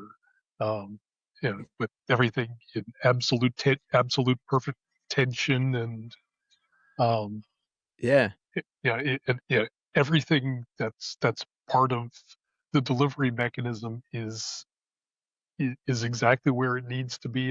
Right. And there's nothing distracting you from the impact of trying to deliver. yeah.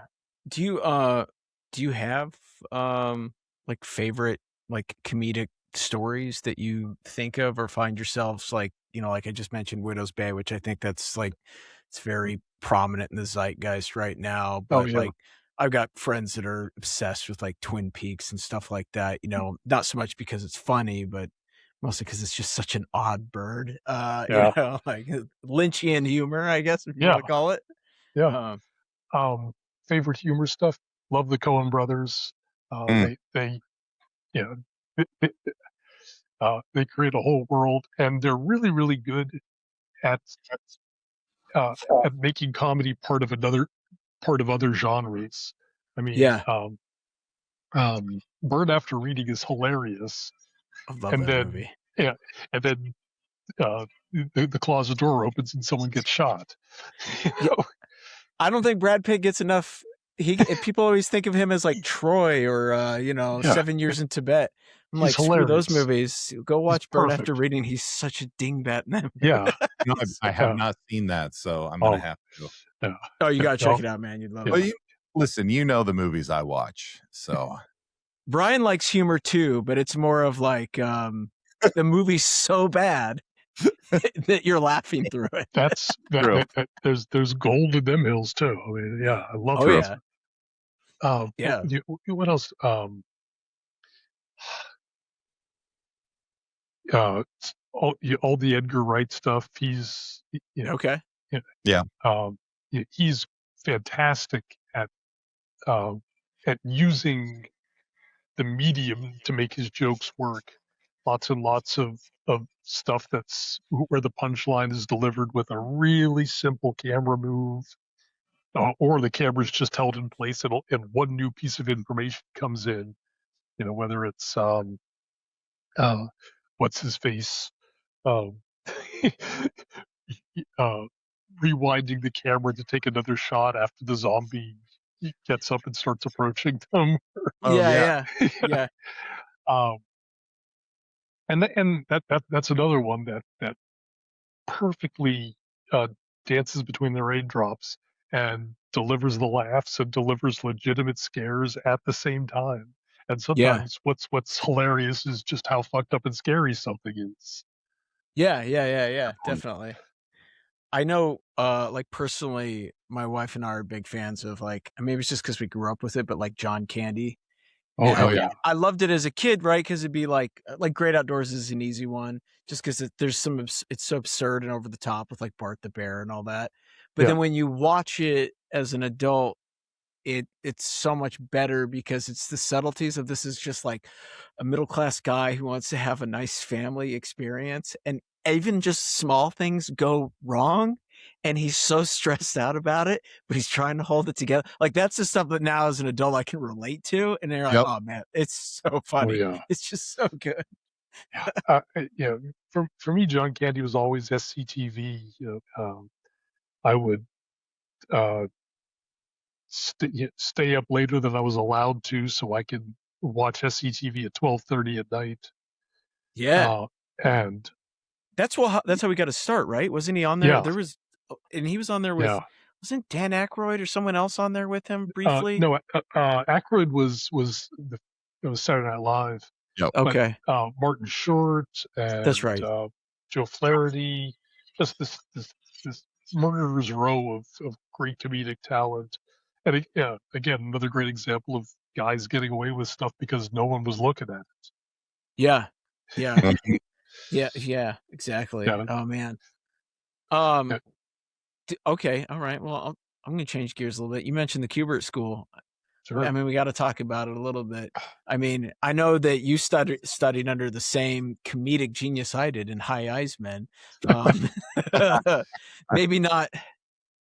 It is kind of interesting. He was so rigid, I guess, of a personality, but it's funny that he ended up doing Popeye for years, and kind of strange. But The I would Cats and Jammer imagine Kids. that's right. Yeah, Cats and Jammers. Joe Panther. People. Well, I later became Miami Vice that he likes to tell people. Yeah, I created Miami Vice. My favorite High story is him turning down Hugh Hefner in 1949 to work on the men's magazine full of cartoons that he wanted to do. So crazy. But right, in case you don't know, so Hugh Hefner and High Eisman were in the army together, and they were both. I think they were doing like I don't know if they worked in like the army newspaper or something. They were both drawing, and he famously was like, "This guy's never going to amount to anything." Hefner, you told him to his face, like, "You suck. You're terrible. You're never going to work in comics or anything. And then like years later, didn't Hugh send him a letter, and it just said on it something like, yeah, he sent him a letter, like I think in the 70s or something, and it just said like something simple like, I guess I made it. It's like, whoa. Yeah, ultimate burn. Yeah, it was weird. Like as a teacher, High was never teaching us humor at all. All I got from him was the lettering class. But he'd tell these fantastic stories, about being ripped off by the voice of Jiminy Cricket, and yeah, and a lot of those guys, they over the course of a 40-50 year career, they had to eat shit from every single possible source. Just one. Oh, but I keep swearing, by the way. Is that okay? Oh, yeah. Are you gonna? Do you have to bleep it, or is it going to get you demonetized or something? No, okay, no, we don't make any money. Okay, good. You think we're that organized? No, we're just a couple of fucking idiots making a podcast. Okay. Yeah, that's right. Yeah, cuss away. No, it's fine. Yeah. I don't. Did you ever see? Did High ever bring in? Because, like you said, he was a man of many stories. Did he ever bring his line decker in? Yep. Yeah. Show it off. Like, I got this from line decker? So J.C. Linedecker was the guy who was the Saturday Evening Post before Norman Rockwell was. Okay. Like one of the most influential artists of the early 20th century. Brilliant. Yeah. Amazing draftsman. Great. He was like Rockwell's like inspiration, right? Yeah. And as could happen to anyone, even though he was great from the start of his career to the end of his life, towards the end, fashions changed, and the kind of super idealized figures that he did just weren't popular anymore. And apparently, his partner / Cato Kalin houseboy fellow that lived with him for a long time, just started selling all of his old canvases off at $5 for the ones with what? No, it was $10 for the ones with one figure, and $15 for the ones with two figures. Yeah, he was like cutting up some of his pieces, right? Yeah, if he could cut it in half and get two single figure canvases out of it, he could sell each of them for $10 and then make more money. And Brian, these are like pieces that would be like in museums right now. Like they would be worth hundreds of thousands, if not millions of dollars. Yeah, each of these things is a nice car or a shitty house. Wow. And hey, and even a shitty house in this day and age, that's saying a lot. Yeah, that's a lot of money. Yeah, sure is. High was in the right place at the right time and managed to get this magnificent. It was a painting of a World War I soldier, if I'm remembering correctly. I think so. Yeah, I just remember it was a single figure, kind of had like that Linedecker white-ish background. Where I don't know what. I mean, I don't think anybody really knows what kind of painting technique he was using. It was his own creation. Yeah, he made a point of not letting other people know what his secret medium that he mixed his oils with was. So crazy. Yeah. Wow. If I knew how to, I would throw some of his stuff up on the share right now. But maybe when you edit, you could drop something in. Yeah, we'll throw something in the post. Yeah. I think Brian knows how to do that, right, Brian? Yeah, sure. Yeah. You got it. You got it. When I brought that in, our entire class is just, how do you own that? Yeah. This is a small piece of illustration history here, and by small I mean the size of a large is big as a coffee table. Yeah, it wasn't small. I remember. Yeah, it was crazy because most of the kids in my class hadn't taken any type of art history or anything like that, and then it was me and a few like older art. I say older; we were in our mid-20s compared to everybody else seemed like they were right out of high school. Yeah. So we'd like actually, we gone to college, taking some art history classes. It's like me and like all the foreign kids were like, holy shit, how do you have this, man? Like, this is insane. Like, what? A pre Norman Rockwell? I think that's what we were like referring to it as. Yeah, it was like nuts. But yeah, I once my best high Eisman story is we had a kid in our class who, oh man, he was just always never getting anything done. I think he somehow repeated first year multiple times, like 3 times. Yeah, something like that. Anyways, Cuber schools there's always a few guys like that. And High had enough of him that day. It's just like his quality of work was always just terrible. And so High like yelled at him like outside in the hallway. I went, I need to talk to you. And for some reason, he's like, Galusha, come on out here with me. Get out here, you too. And I'm like, so he just has me stand there while he berates this kid for like 5-10 minutes. I just stood there, and then he's like, get out of here, go back to class.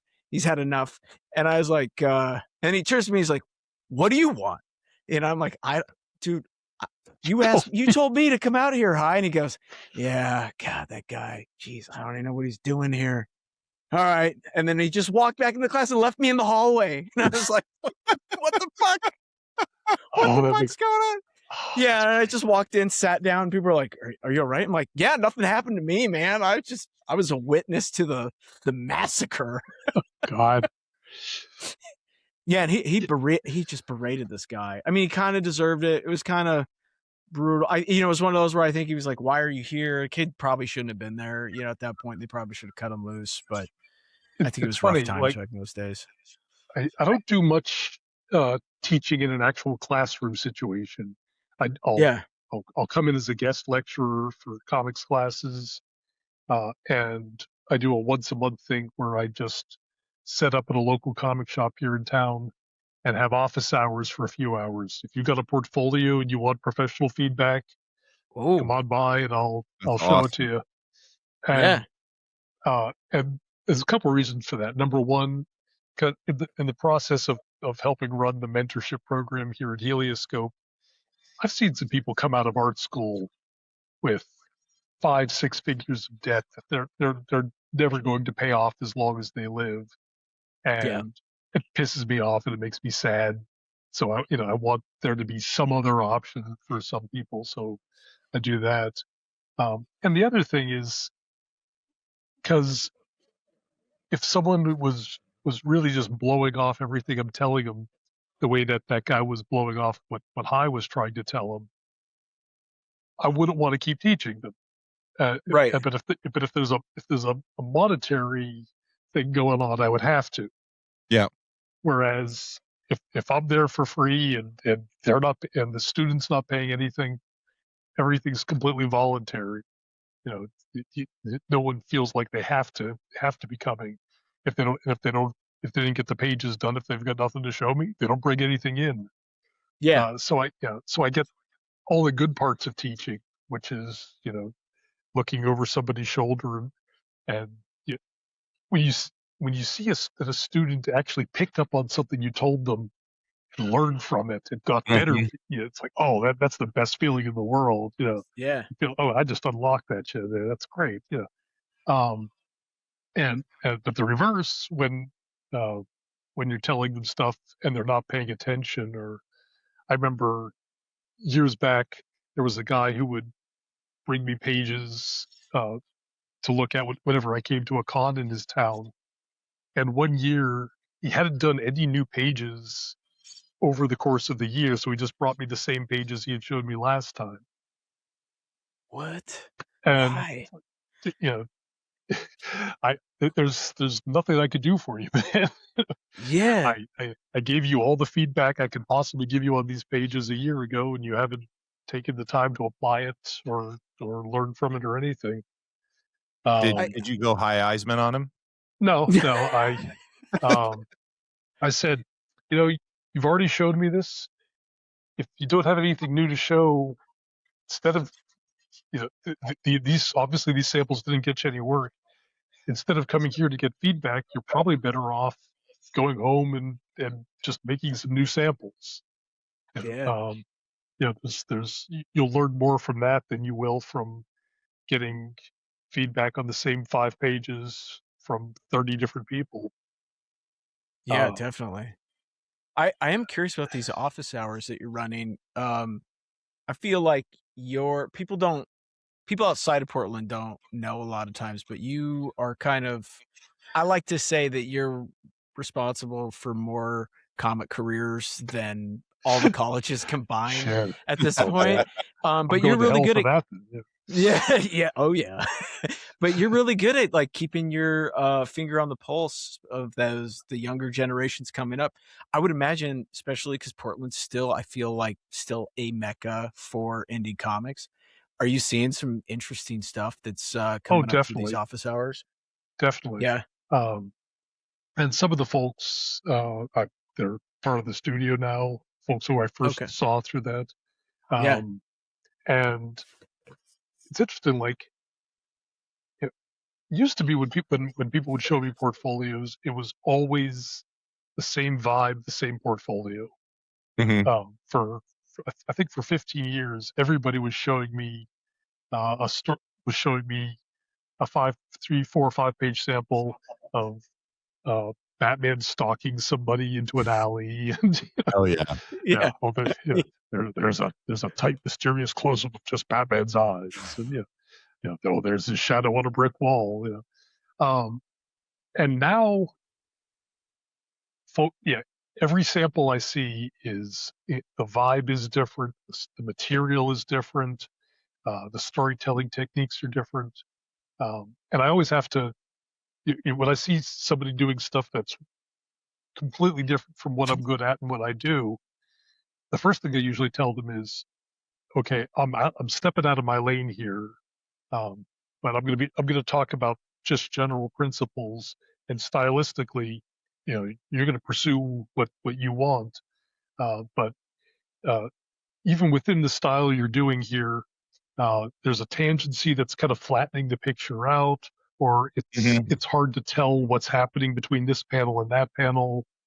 Yeah. Um, and I, once in a while, this is something that um, I think I first learned from Don Simpson like 25 years ago.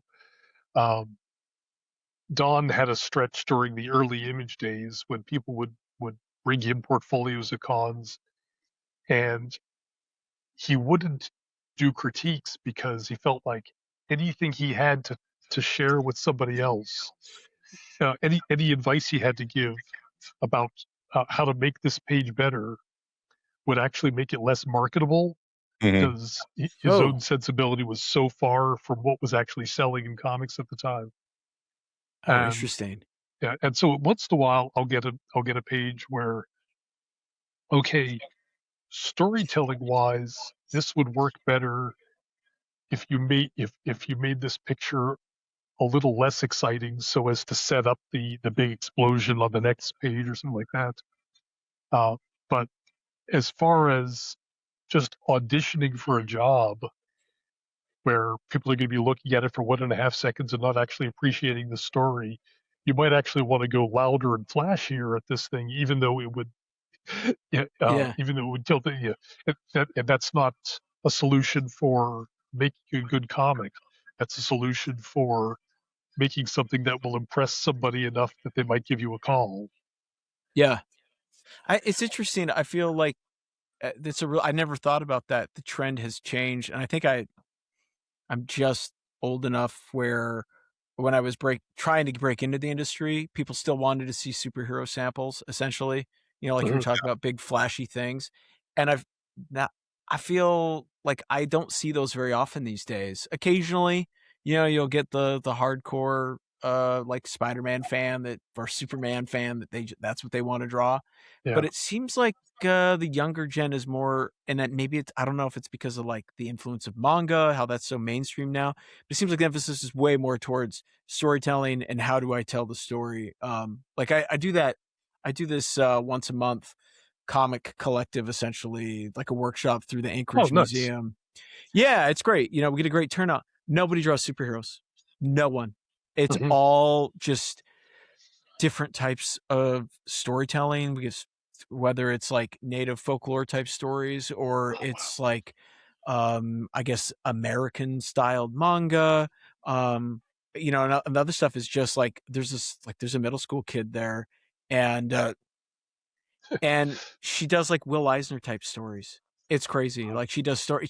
I don't even know if she's ever even been to New York, but she has this whole amazing thing about pigeons in New York, and it's funny, and it's all about, like, I guess to go full circle to, it's all about like comedic timing, and Yeah. she's 14. It's crazy. That's great. Yeah, it's just one of those where it's like, oh, I feel like there's been a big culture shift in comics, and even though superheroes still dominate the marketplace, I don't think that's where a lot of the interest is, at least in the creators. Yeah, it's like when I broke into comics, there was a comics industry. Now there's 5 or 6 parallel industries that barely even intersect, Yeah, and good. You know, I'm sitting a few feet away from Erica Bowen, who's still doing autobiographical stuff and Dojo nice. Sex Toy and other things like that. Um, be- Behind me, Colleen Cooper, jeez. Colleen Cooper is She's still doing kids books, the kids uh, comics. the most recent stuff has been co-writing things with Paul Tobin for Webtoon. Oh wow. Yeah, I mean, they're Webtoon's doing like enormous. they're doing like uh, a remember the old sitcom Three's Company? Of Oh yeah. course. Yeah. The comic is kind of like that, but but if all the but if all of the pretty girl roommates were ghosts. Oh, interesting. Okay. Yeah. All right. I'm in. Yeah, and it's something that's yeah that wouldn't have even been on the radar when I broke into comics in the 90s. Yeah. Yeah, yeah. Behind her, Jeff Parker, who's not there right now. Uh, Parker just finished a 200-page Lilo and Stitch comic. That's wild. Yeah, That's wild. Wow. that's Lilo and cool. Stitch? Yeah, Oh man. That's a dream yeah, project right yeah. there. He did everything. Wrote, penciled, inked, hand lettered, and colored it. Oh Wow. my god. Wow. Yeah, I didn't when did he get back to draw? When was the last time he worked as an artist? I thought it's been a it's long been a long. time. Yeah, he's done just a couple of short things here and there. Um, but I think this was number one. He likes doing that kind of drawing, and number Yeah. two, uh, the way he the way he scripts that kind of thing. He scripts it by thumbnailing it, and Yeah. it just wouldn't be that much further, uh, for for him to finish for him to finish those thumbnails and make it done. Um, Yeah. Huh. yeah, That's he can. awesome. He's a fast enough artist that he could probably draw it faster than he could describe it for somebody else to draw.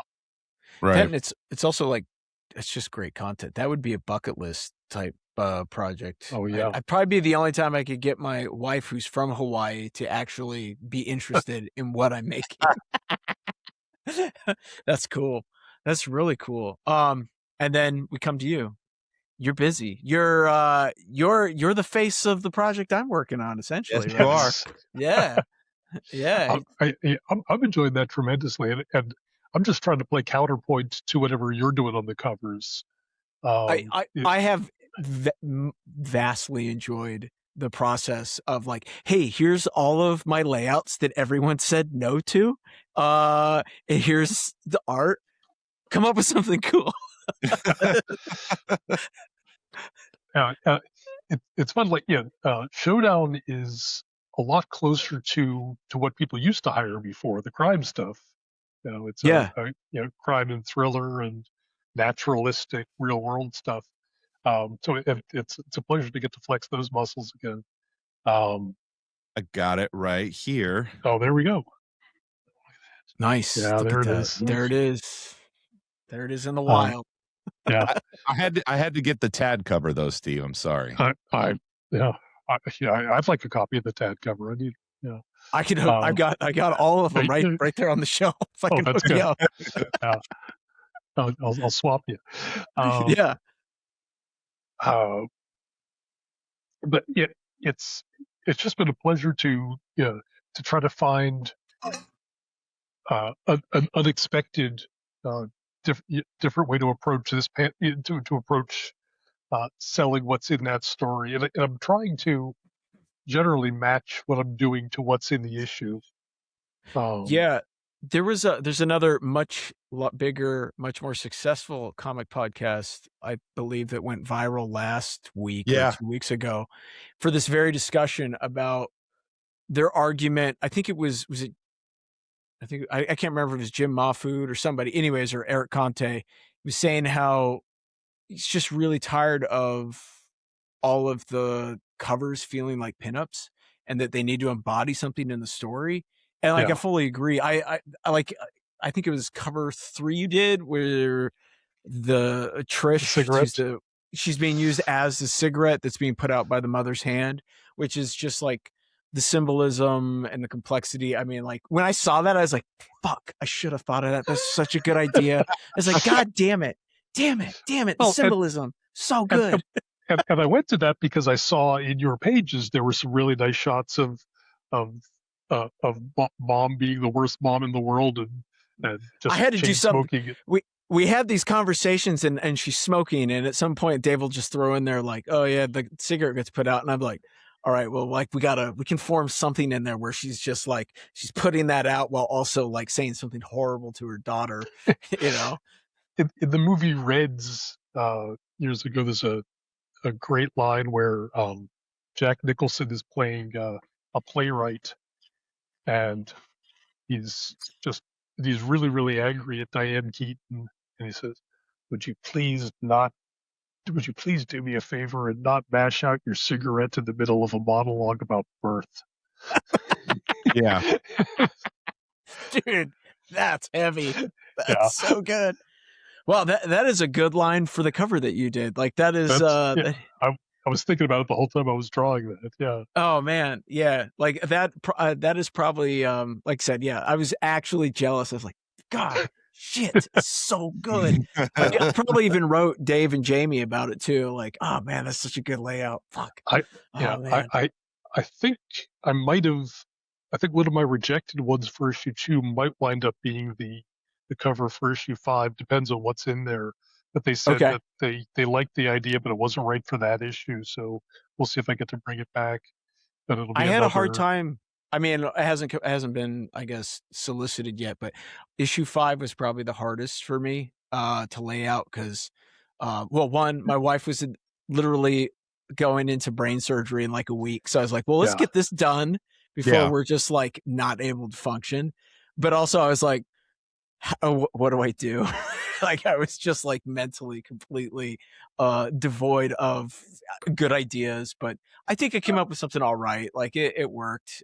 It definitely played to the narrative, which I guess to bring it back to what I was originally like, I guess taking us down is I feel that sentiment of like I want covers to exemplify the story, not or at least hint at them, not just be like, look how pretty Spider-Man looks or whatever. It's like, yeah, we've seen the character 1,000 times. That was always the thing in the 90s, right? Where they'd have the cover be like an X-Men comic and it'd have great pinup of Wolverine on the cover, and then you'd open the book and he wasn't in it at all. Yeah. I know that for a while a lot of companies had a 3 uses rule where they wanted every cover to also be something they could put on a t-shirt or something that they could put on licensed art. That makes sense. Yeah, and what you wind up with is something that's not really good for any of the things because you're making it just general use instead of specifically solving the problem of that issue. Yeah. I had a question. Yeah, I had a question for you. Let's turn the tables here. Now I'm going to. Oh shit! Here we go. Listen, I've been trying to get Cretaceous 2 going. No one wants to open the purse books or the doors. They tell me to just kick rocks. Yeah. It's not dead, but it's coming. Good. Um, actually, I feel like uh, if you can get the mailing list uh, for the Steve Bissett Kickstarter, Oh, where all those people went and bought the big deluxe tyrant. I think yeah. that's your audience right there. Hey, Lighthouse, I hope you're listening. Let's Yeah, talk. which we both got that book as well. Yeah. Nice. Yeah. Anyway, so your question, Steve, you had a Oh yeah. question for me. Um, the, the the town and the setting that you're drawing Yeah. for Showdown. Uh, where are you basing it on? That's really funny. You know, that keeps coming up. That's a question I keep getting Because asked. it feels so lived in. Yeah, I believe every single one of those settings. I I I I take that as the biggest compliment. It's a hybrid of Dave, the writer. He found a video on YouTube of a truck driver driving through the town of Holyoke, Massachusetts. That's where Huh. he's from. That's where he based the story on. Some of the buildings and backgrounds I just make up just from years of being a background artist. Mhm. It helps. And then like that bar that they go to, Figsies. I Yeah. base that off a bar here in my hometown of Eagle River, where I live now. There's this we'll just say shitty little bar, sorry, but it's called Tips. And I mean, like, I saw you look at the outside of it, you're like, no, that's a rundown bar. Okay, perfect. Yeah, so it's just kind of a hybrid of like places that I've been. Like in the recent issue, there's a whole scene in the high school. My high school was condemned in 2003. I was the last graduating class from it, Wow. but they still use it occasionally to film commercials and movies that take place in like the 80s. Um, and this school was built in the 20s. So it had that old vibe where like it looked like an old school high school from any 1980s movie or whatever. Anyways, Dave sent me the high school he wants the kids to go to. And I looked at it and I was like, it's got no character. And then I just sent him a bunch of photos of my old high school that's now in like the heritage program there in my hometown that I grew up in. Mhm. And he's like, yeah, use this one. This is great. What is this? I was like, that's the high school I graduated from. Like, let's use That's this cool. old piece of junk. Yeah, so I always try and pull things from life. Andy Kubert taught me that.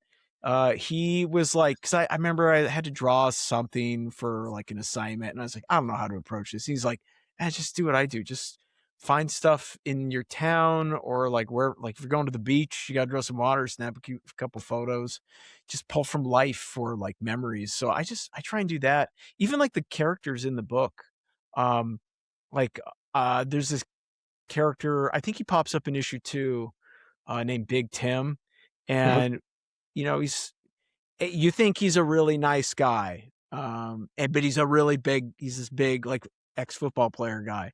I knew this guy that I wrestled with. He ended up playing D1 football in college. He was a center and just a big dude, but he was the nicest human being. And I kept thinking like, oh, we're going to have a bit of a twist with this guy. You're going to find out he's not as great as you think he is. And I was like, oh man, if TJ had turned out to be an asshole, that would have been like the flip of the century. Like, so I was like, all right, that's who I'm basing this guy off of, is this guy that I knew for a Sorry, few years TJ. in high school. Yeah. Sorry, TJ, No, I yeah. should send him a copy, but yeah, just stuff like that, It really impresses me because so much Oh, of what makes a book like Showdown work is uh, the setting isn't just a background for the stuff to happen in front of. The setting also is what establishes the stakes. It Mhm. says, yeah, okay, yeah, y- y- this is this. You know, here's the best that he can expect out of life, and here's the worst that he can expect out of life, and it's all just there in the spaces they're moving through. yeah, And it's something that good genre movies not, don't just do; they have to do. Like you watch some like Hell or High Water, great, yeah, great neo western from like 10 years ago, back when Tyler Sheridan was good. Um, yeah, yeah, and yeah, every shot of the town they're in, just with the characters having a conversation in front of some rundown building or something like that. Yeah, it tells you that if this guy doesn't succeed at robbing this bank, his life's going to be as terrible as that rundown business is behind him. Mhm. Yeah. I also feel like I've always been like kind of a small town guy, and this takes place in a small town, and every small town has its there's very distinct delineation of classes, whether it's Yeah. prominent or not. And that was something that I wanted to make sure that, like, okay, if characters are in the downtown area, the downtown's got to look kind of nice, because that's where you're gonna see, the sheriff and whoever hanging out. And then as we work our way into, depending on what part of the neighborhood we're in, that needs to show that like nicer neighborhoods need to have big yards and be multi-storied houses, where when you start getting into kind of the, I guess, lesser or I should say more affordable areas of the town, or the poorer areas, they're going to be older and beat up, and they're, I don't know, you're just not going to see, like, you're not going to see brand new cars.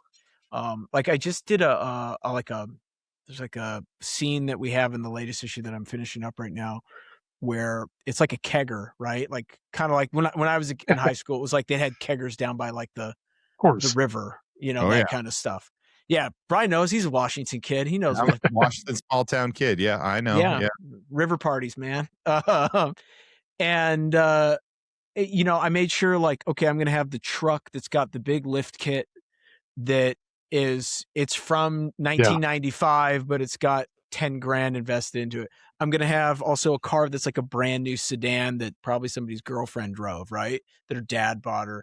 And then I got the Volkswagen Rabbit that's been passed down to every generation of the family for the last 30 years. And, that's what you're going to see in those settings, where I feel like, like you're saying with like even films, they make that mistake sometimes where it's like, oh, it's set in 1945 and every car is from 1945 brand new. It's like, where's the Model Ts, man? Like very few people are driving these brand new cars, Right. And you see that even now, I'd say, with a lot of movies where it's like, it's all vehicles that are, it's not realistic. Life's got to be life's a parking lot. You know what I mean? Yeah. Yeah. Yeah. Boy, I'm getting that tattooed right here. Life's a parking lot. There we go. I like it. Yeah. I like it.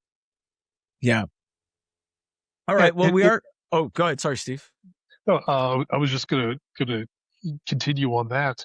Yeah. There's, I felt like there was a long stretch when I was reading comics when the stories were all taking place in this kind of upper middle class netherworld.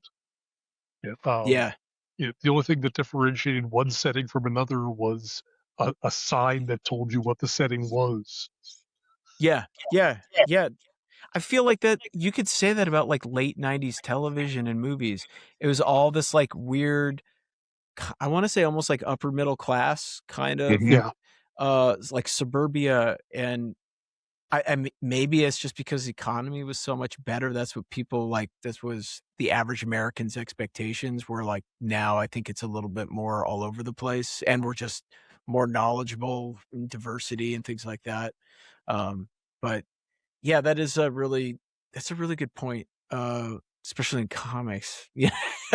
Oh yeah, and it's it's tricky because like just drawing an accurate car or an accurate truck is a lot of work. Oh, Drawing Christ. an accurate car and having it be exactly the car that one guy would have driven to the kegger, Right. that's a whole other level right there. Oh, thank God the one guy who has a vehicle that we see continually through the book is like the spoiled rich kid who's got a brand new truck. Because what I did is I went to a dealership site, and I found the truck that if I was this guy, I would want at 19 years old or whatever. And so I Yeah. was like, oh, I'd want the Ford F-250 Raptor customed out with lift kit. Hell yeah, that would be sweet. And then I found on some of these dealership sites, especially the ones that do the customization, you know, like paint jobs and stuff, they have a 3D, Oh yeah, you can like do a it. 360 like move around. So that's what I use for reference. I That's just cool. use, yeah. And then I just was like, oh, we'll just save this link to that way we can reference it from every angle of this damn truck that we have to draw. But do you get like ads now for Ford Raptors on your computer? No, because my computer knows that I don't live in that type of tax bracket, my man.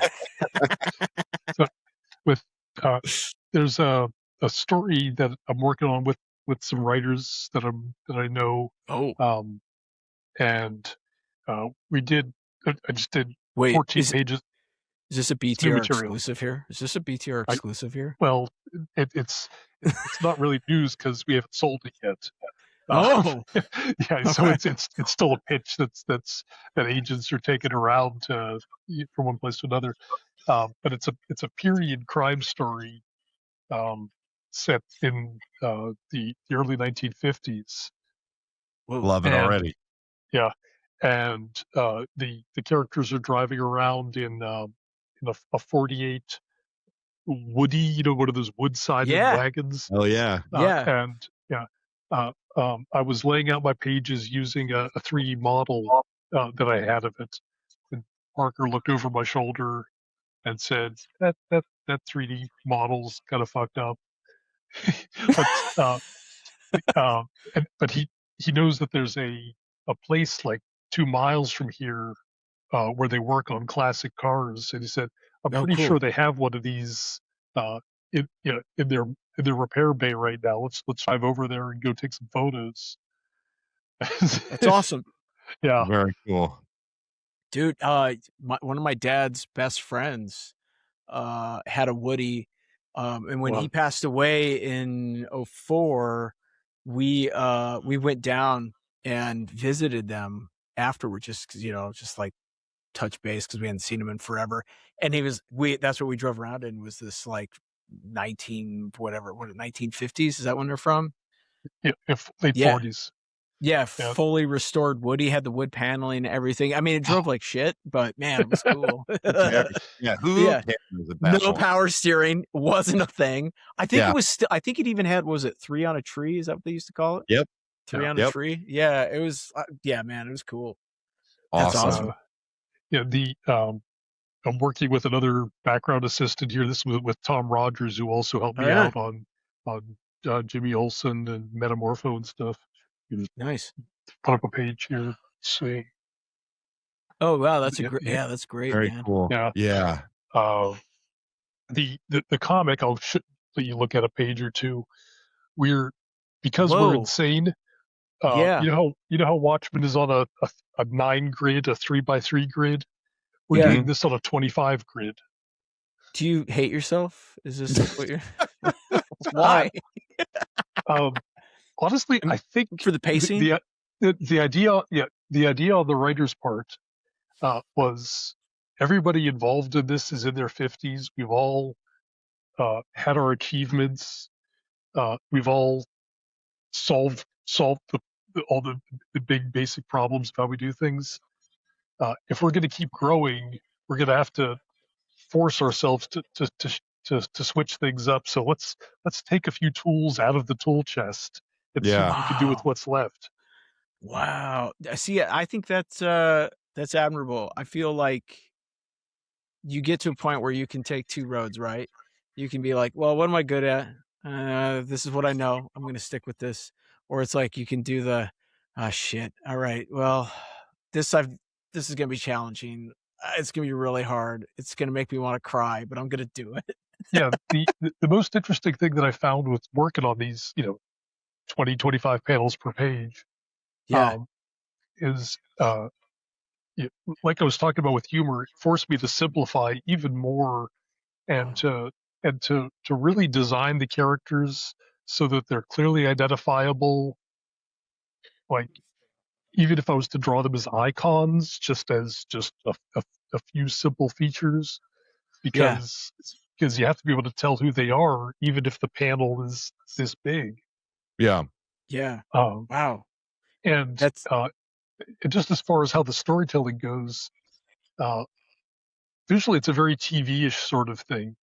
Close-ups have meaning, and long shots have meaning, but middle shots or like like from the knee to the head, that kind of size doesn't work at all. Mm. yeah. No, it wouldn't work. It wouldn't work. It'd be very difficult. Man.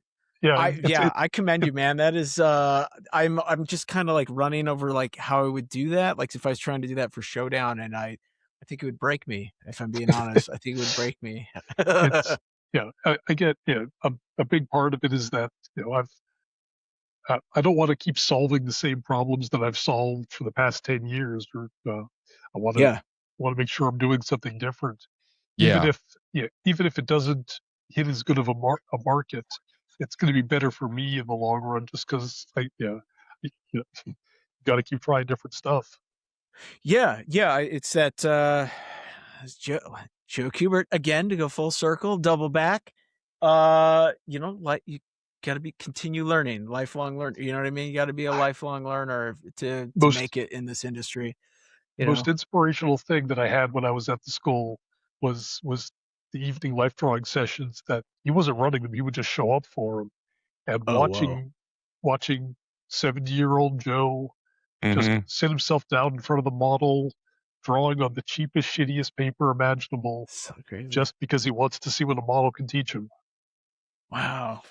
See, I had that same thing, but it was walking in. I think I was working at Telegraphics at the time, and I walked in, and Joe was in the back. He was learning Photoshop because he was like, at the time he was doing tour for the last volume of tour for DC, and I was like, I shouldn't have said it, but I was like, Joe, what are you doing in here? And he's like, well, I got to learn how to color. Everybody's using these computers to color these days, so I got a book at DC. Wow. And I think, I don't know how much of those pages he colored, but he was like, I think he was working with Pete Carlson, and they were coloring some of his pages for like issues 3 or 4 of the book. Oh, And it was just so one of those cool. where I was like, I was like, oh shit, like there's a lesson to be learned there. Like, oh man, like, like the guy doesn't need to do this. Like he's got real estate. He's as accomplished as you can get. And he's like, well, I better learn this Photoshop thingy. Seems like it's taken off. Yeah, God. Well, when I was a business major before I switched to art. Okay. And one of the maxims of business is if you're green, you're growing, but if you're ripe, you rot. Oh, And whoa. what Interesting. it means you got to keep expanding, you got to keep diversifying, you got to keep figuring stuff out.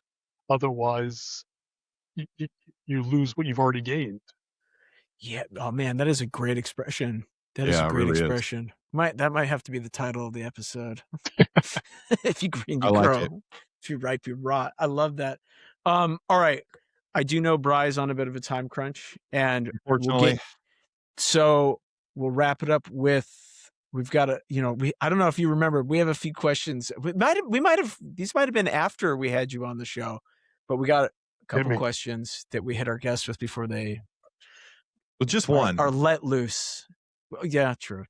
yeah. Well, we have 2 segments then. 2 segments. Anyways, 2 segments. Yeah. Bry, if you will, the question. All right. So the question goes as this, and that is, given free reign to make a comic of any licensed property out there. Now, it doesn't necessarily have to be like a comic book character. We're thinking you can expand movies, TV, whatever it might be. What would you want to do? I would love to do a sequel to Shane Black's The Nice Guys as a comic. Yes. Ooh. I think I love that. That's by far the best answer we've had in a long time. That's a good one. I love that really movie. Good. That's fantastic. Yeah. Wow. I just watched that movie last year. I can't believe so I slept. Yeah, I slept on that for so long. I don't know why. I was so dumb. Yeah, there's a few pieces of semi-obscure media or neglected media that I'd love to do more stuff with. Um, Mr. Key's character from Rocky 3. I would love to do the young Clubber Lang story. There we go. You could follow it up with where did Clubber go after he Yeah. lost the title? What happened? What Yeah. happened? Like, where did he go? He lost all of his riz, as the kids say. What happened to him? Oh, wow. Yeah. I love that. I would read the shit out of that. That would be a great graphic novel. Oni, call Steve. Let's get this going. Come on now. Make it happen. Let's do it. Yeah. Do that boxing story I've been wanting to do for 35 years. Yeah. David Walker, where are you at, man? This seems right up your alley. Come on. Yeah. Let's do it. Man. He'd be the guy to write it too. Oh boy. Yeah, definitely. Oh, that's good. Oh, Clubber Lang. Shit. Oh, That's a good man. one. Both acceptable answers. Very good. Yeah. Absolutely. Okay. And then to keep moving at light speed here, I guess. We wind things down with, we just go over what everybody's reading. I feel like if you're working in the comic industry, you might not read comics, but you're taking in some kind of media, whether it's literature or articles or something. So Steve, what's on the nightstand these days? What are you reading? I just started. There's a big biography of the playwright August Wilson, who's important Pulitzer Prize winner. He wrote Fences. He wrote Ma Rainey's Black Bottom. Great playwright. And he's from my hometown of Pittsburgh. And I wanted to know his story from before he became, America's most important playwright for years, and finally I got around to picking up this book, and it's fantastic. Wow. Bri, what do you got? Yeah, so I am reading. Well, I finally read this. Okay. All read right. it last night. I enjoyed it. You sound. I can hear the letdown in your voice. I really enjoyed the writing. The art was just okay for me. Yeah. But there's no dinosaurs. There's no dinosaurs. Do you know? Wait. What's the quote? Yet. Do you know how to draw a dog? No, it was good. It was good. Yeah. And then I've been reading this novel. You familiar with Louis L'Amour? Sure. The old Western writer. Yeah. Well,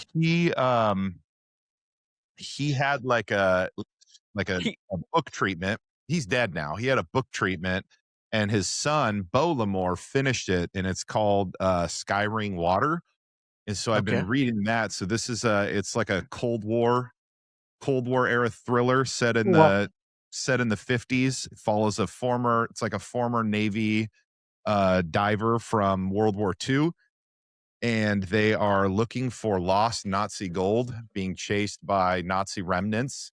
So it's very it gives that great Indiana Jones adventure vibes, which I think is really good. So I'm about maybe a quarter of the way through it so far, and I've been really enjoying it. I've got a huge. I picked it up because I think like everybody else, my grandpa, big Louis L'Amour guy. I've got all of his Louis L'Amour collection.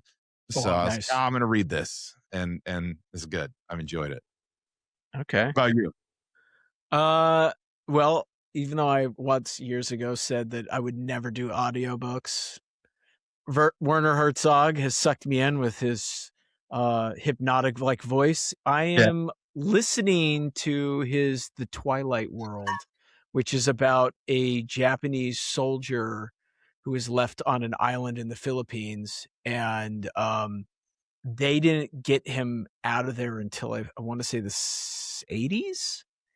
And so he was still living on the islands, acting like he was fighting the war until they finally. I've heard of this. Yeah, and it's interesting because the book goes back and forth. It goes back to his personal memoir of being on the island after the surrender of the Japanese, So in like 45, 46, and what it was like those first couple of years, like adjusting. And then we shoot forward to, basically the journalists who finally make contact with him. And they're like, oh, he's only going to come out of the jungle if we can find somebody that he recognizes as rank. Are you listening to the same thing? His autobiography. Oh yeah, every man for himself. Yeah. Yeah. I just done what's it called? His newest book. Was it The Future of Truth or something like that? Oh, haven't. Is really good. Is so good. And I loved it so much that my wife, in all of her wonderfulness, she used her Audible account to buy me another book. And so I did that. And then, so that was my, like, I got something to listen to while I'm drawing to make me feel like I'm, Herzog's voice makes me feel more intellectual than I actually am. Sure. And I don't know why, but I can see that. Yeah, it makes me feel smart. And then to balance it out with some just carnage and what people assume this is all I do is read, is I got the sequel to Greg Broadmoor's One Path. Hell yeah. The White King, and it's just the gnarliest dinosaur violence. Not for the faint of heart. I'm trying to find a cool page. And scroll back down, folks, if you want to see our interview that we had with Greg Broadmoor. Yeah. Greg Broadmoor, if people don't know, he is a concept artist for Weta. So he worked on Lord of the Rings, King Kong. He worked on the Minecraft movie as well. Minecraft, yep. And he just does these fully painted graphic novels. Mad Cave is publishing them. And he's just creating these beautiful worlds. And like, he doesn't, it's like there's cave people, but he's like, oh no, they're naked, they're ugly, they're gross, they're scarred, they're missing limbs, they're not pretty in any way. And he just does a great book, man. It's not for kids, I wouldn't say, just it's so gnarly and so violent. It puts my Cretaceous to shame. Yeah. And I love it. So there's a new flame to catch. Okay. But yeah, those are my so I'm going from Herzog to One Path. That's been my journey. But Nice. Yeah. All right. Perfect. Well, should I take us home? I think so. What do you think, Steve? Let's give it a wrap. All right. All right, Tiger Cubs. Thanks for tuning in wherever you're watching. If you're watching on YouTube, if you're listening via audio format, or if you're going straight to the home of Blue Tiger Revenge, and that is our Substack, bluetigerrevenge.substack.com, where you can subscribe. Just put in your email, and it does all the work so you don't have to. Sends you the link every time we post something new.